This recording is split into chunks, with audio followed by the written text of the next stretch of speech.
Hello, this is Theo. I'm an actor and a communication skills coach, and today I'm going to talk about eye contact and how we can use it to better deliver our messages.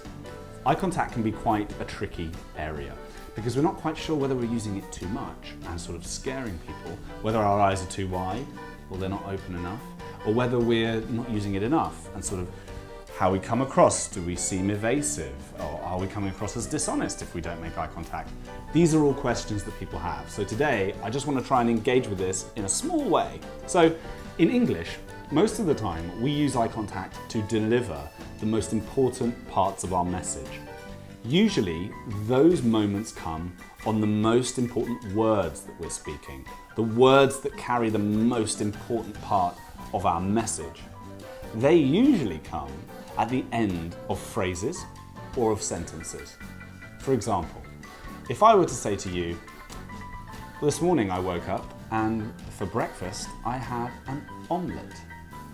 Now, omelette then becomes the most important thing that I say because I'm making eye contact at the moment that I say it. However, if I do this, well, this morning I woke up and I had an omelette. Not quite as impactful. So usually eye contact works well at the end of a phrase or at the end of a sentence. The other thing to note about eye contact that I think is useful is that they are considered the windows to the soul.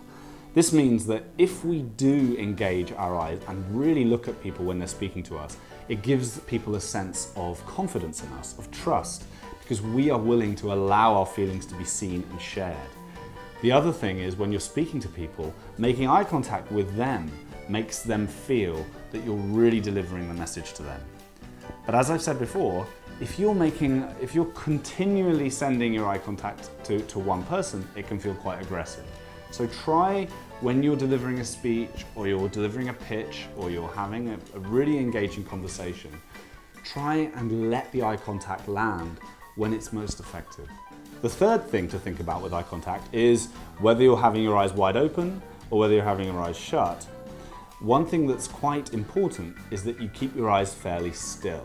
If you're constantly looking in multiple directions, blinking a lot and moving your head, it makes it quite hard for people to watch you because they're not very comfortable about where your eyes are positioned and they have to work hard to follow you.